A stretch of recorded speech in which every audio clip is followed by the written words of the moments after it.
there was a time we woke up one morning as a family and we couldn't put 5,000 naira together as a family, father, mother, and children.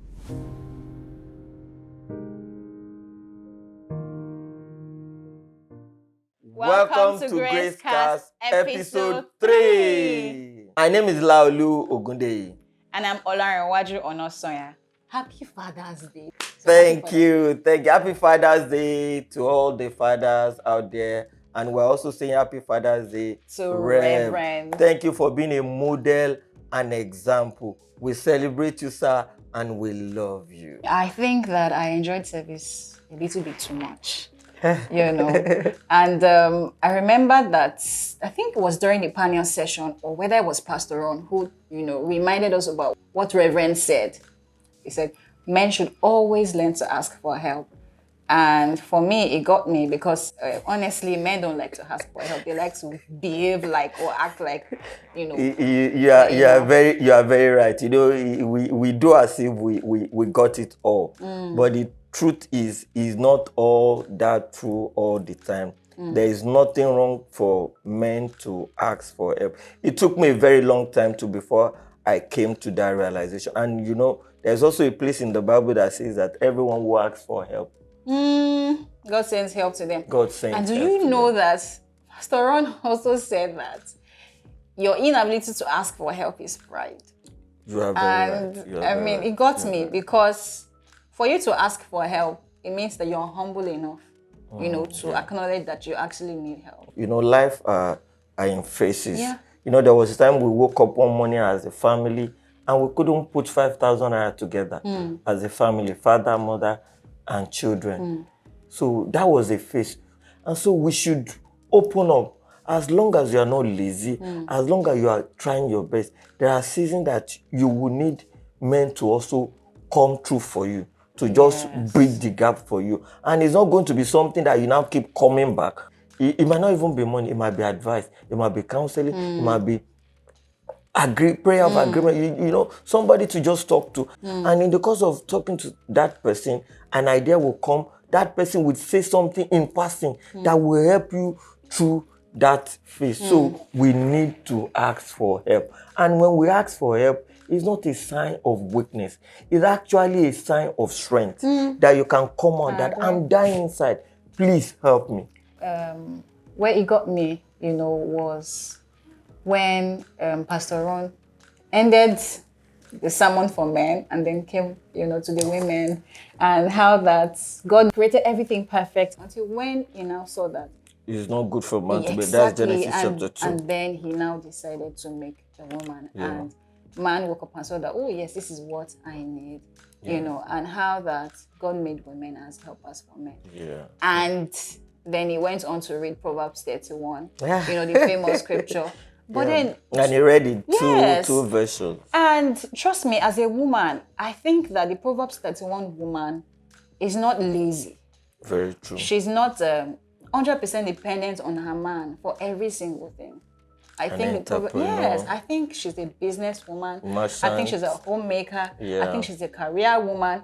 I think she's a person who is humble and a person who, honors her husband. It was the last part that got me, where it says that her husband will sit with the men at the gate. That's honor.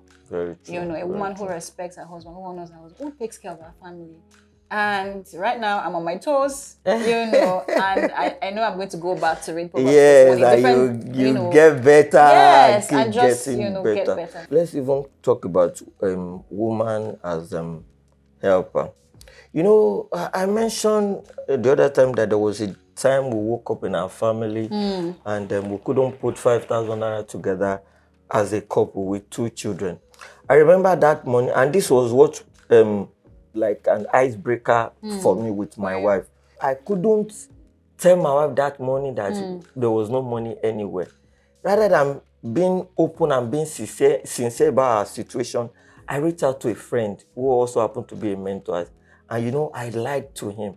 I said my daughter is in the hospital, that I needed help. And I mentioned 15,000 naira that morning. And when he heard that my daughter was in the hospital, which was a lie, You know, the moment he heard that my daughter was in the hospital, he said, please go home, meet my wife. I will ask my wife to give you 15,000 naira. And you know, I went to his house that morning, and I collected the money. And as I was going home, there was check in my spirit. I started feeling very bad that why will I go this extent to be lying that my daughter was sick? So what would now happen if my daughter actually now falls sick? You know, I got home, the first thing I did was to open up to my wife. I said, sweetheart, I just did something terrible now.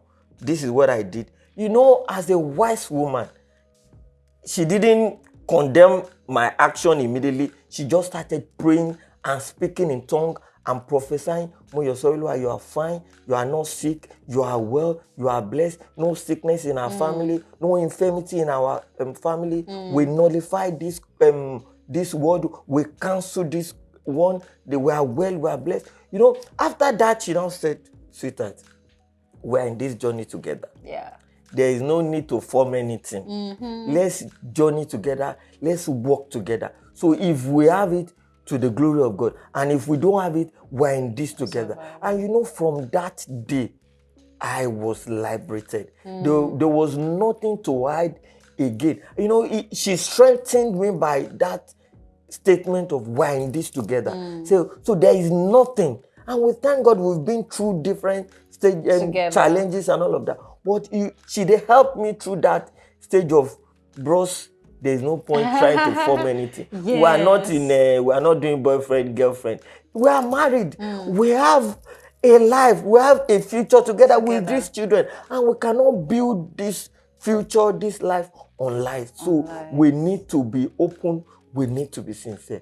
That sets me free. So a woman truly needs to help the man. Very true. And women should rise up to that occasion. Very true. And the earlier the men understand it, the better. Yes. And women must also come to that place of maturity that when a man opens up to you, those are, and you are a pastor, and you are a man of God, and you are born again, you are now lying, using your daughter, using your daughter to collect money from your friend. Imagine what kind of man does that?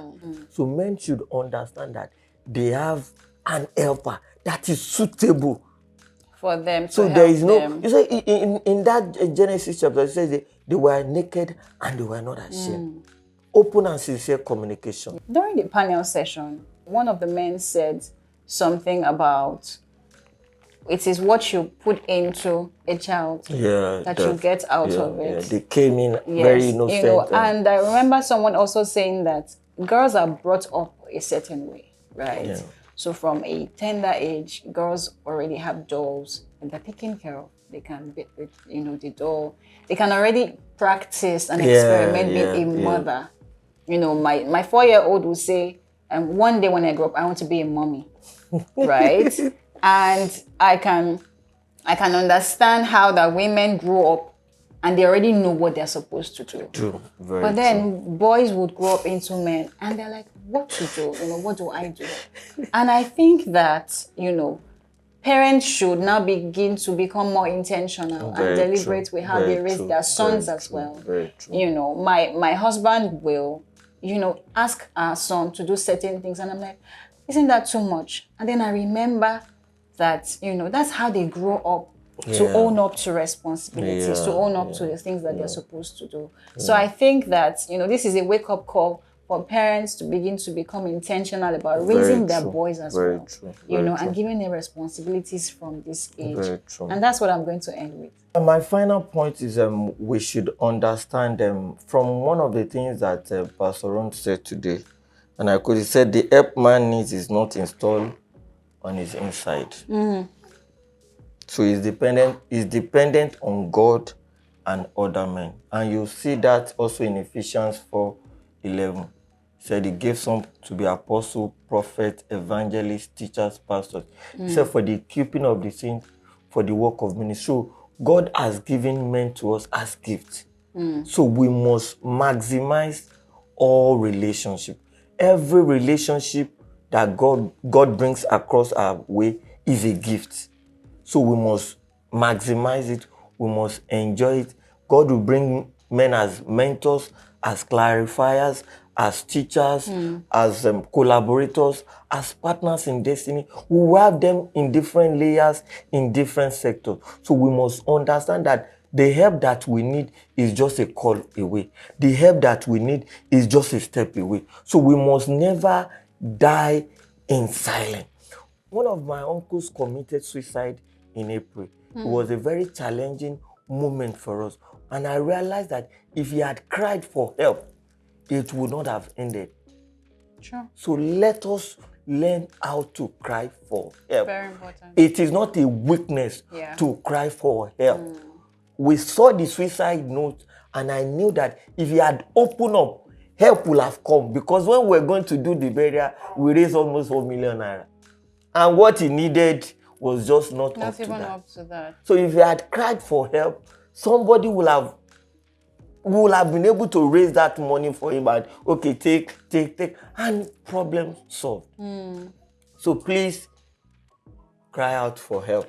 And let me reiterate the fact that if you don't ask for help, you are proud. You are proud. Ask for help. Ask for help. Thank you. I want to ask you guys a question, and you have to answer in the comment section. How have you experienced help? Through men, through the Holy Spirit, through natural elements, through angels, or through policies? Share with us in the comment section and let's get the conversation going. Don't forget to share and don't forget to subscribe. So subscribe. Subscribe. And put on your notification notice as well. Thank you. Blessings.